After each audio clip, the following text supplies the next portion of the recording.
মার্কিন আদালতে অভিযুক্ত গৌতম আদানি চুক্তি বাতিল করেছে কেনিয়া সরকার। বিশেষজ্ঞরা বলছেন নানা অভিযোগে দেশে দেশে আদানির ওপর চাপ বাড়ছে। তাই বিদ্যুৎ ক্রয় চুক্তি সংশোধন বা বাতিলে চাপ প্রয়োগে এখন বাংলাদেশের উপযুক্ত সময়। নিয়ে আলোচনা করতে রাজধানীর নিকুঞ্জ থেকে আমাদের সাথে যোগ দিয়েছেন জ্বালানি বিশেষজ্ঞ ডক্টর ইজাজ হোসেন। ডক্টর ইজাজ হোসেন, আপনাকে স্বাগত জানাচ্ছি ইন্ডিপেন্ডেন্ট সংবাদে।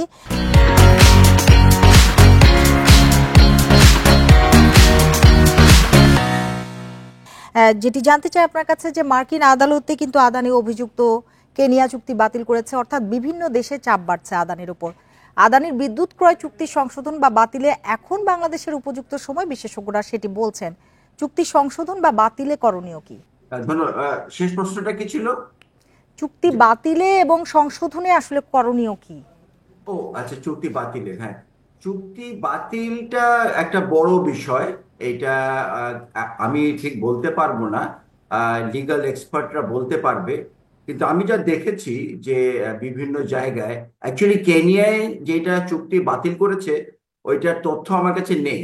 তো আসলে কি কি কারণে তারা বাতিল করেছে আর করতে পেরেছে সেটা জানলে হয়তো আমার কাছে এটা সুবিধা হতো। কিন্তু বাংলাদেশে আহ, সেই সুযোগটা বোধহয় নেই। কারণ আমার ধারণা যে কেনিয়ার চুক্তিটা এখনো কমপ্লিটলি কার্যকর হয়নি। কারণ একবার কার্যকর যদি হয়ে যায়, আমরা এতদিন ধরে বিদ্যুৎ নিয়েছি, হ্যাঁ, তখন আমাদের এইটা ওইভাবে করে বাদ করার কিছু সুযোগ থাকে না।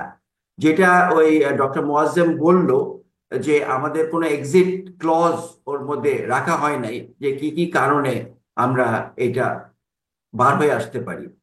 এখন আমরা যদি অন্যভাবে দেখি যে আমাদের অ্যাকচুয়ালি আদানির ডিলের এগেনস্টে কমপ্লেনটা কি, তারা কিছু এর আগের সরকারের সাথে যোগ সাজস্যে কিছু সুবিধা দিয়েছে। কিন্তু এটা এখন সমস্যা হয়ে গেছে যে এগুলা আহ, প্রমাণের জন্য না, এগুলা প্রমাণের ব্যাপার না, এগুলা হতেই পারে। কিন্তু এগুলার আহ, বিষয় আমরা কি যারা এই সুবিধাটা নিয়েছে তাদেরকে ওইভাবে দায়ী করতে পারি নাকি পারি না।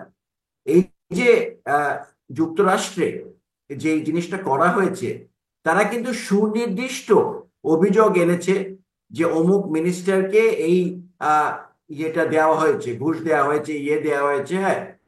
তা আমাদের যদি সেই সক্ষমতা থাকতো যে আমরাও যদি ওইভাবে সুস্পষ্ট প্রমাণ আনতে পারি, আচ্ছা, তখন আমরা কিছু করতে পারি, তখন আমরা ক্যান্সেল করতে পারি। কিন্তু আমরা কিন্তু সেই হোমওয়ার্কটা আমাদের নেই। ওর হয়তো এমন ভাবে করা হয়েছে যে এগুলো আমরা দেখাতে পারবো না, সো আমাদের সেটা নাই সুযোগ। কিন্তু যেহেতু দেখা যাচ্ছে যে আদানি গ্রুপ যখনই পৃথিবীর যেখানে এইসব ধরনের কন্ট্রাক্ট করছে, ব্যবসা করতে যাচ্ছে, তারা কিছু অনিয়ম, দুর্নীতিতে ইনভলভ থাকছে। তো সেক্ষেত্রে সেটা একটু কিন্তু জানতেই চাই আপনার কাছে যে আদানির সাথে চুক্তি যদি না হতো সেক্ষেত্রে জ্বালানি খাতে কি ধরনের প্রভাব পড়তো বাংলাদেশের উপর বা পড়তে পারে? না, আদানির সাথে যদি চুক্তি না হতো তাহলে এরকম ধরনের একটা পাওয়ার প্ল্যান্ট আমাদের দেশে করতে হতো। এটা প্রয়োজন আছে, এটা তো অপ্রয়োজনীয় জিনিস না। কারণ আমাদের কয়লা, আমাদের যদিও অনেক পাওয়ার প্ল্যান্ট আছে, কিন্তু এগুলা গ্যাস ভিত্তিক। তো গ্যাস ভিত্তিক পাওয়ার প্ল্যান্ট ভালো, কিন্তু আমরা তো গ্যাস যোগান দিতে পারছি না। এবং আমাদের একটা একটা পলিসি ছিল যে আমাদের এনার্জি মিক্স যেটা বলি, মানে বিভিন্ন জ্বালানি থেকে আমরা বিদ্যুৎ তৈরি করব। হ্যাঁ, সেই প্রক্রিয়ায় কিন্তু আমরা এই কয়লার দিকে গেছি, বরঞ্চ এগুলা অনেক ডিলে, বিলম্বিত হয়ে গেছে। এটা অনেক আগেই করা উচিত ছিল। কিন্তু আমরা দেখতে পাচ্ছি আমাদের নিজের দেশে যখন আমরা কয়লা ভিত্তিক বিদ্যুৎ করছি, আমাদের নানাবিধ সমস্যা হচ্ছে। সবচেয়ে বড় সমস্যা হচ্ছে আমাদের বিদ্যুৎ কেন্দ্রেতে কয়লা আনা। হ্যাঁ, এই যে আমরা আজকেই পেপারে পড়লাম যে পায়রার যে চ্যানেলটা, ওইটা বন্ধ হয়ে এমন অবস্থা হয়েছে, বড় জাহাজ ওখানে আসতে পারছে না। তার মানে ছোট ছোট বড় জাহাজ আসবে আউটার অ্যাঙ্কারেজে, ছোট ছোট জাহাজ দিয়ে কয়লা আনতে হবে। তার মানে প্রতি টনে প্রায় $15 থেকে $20 বেড়ে যাবে আমাদের।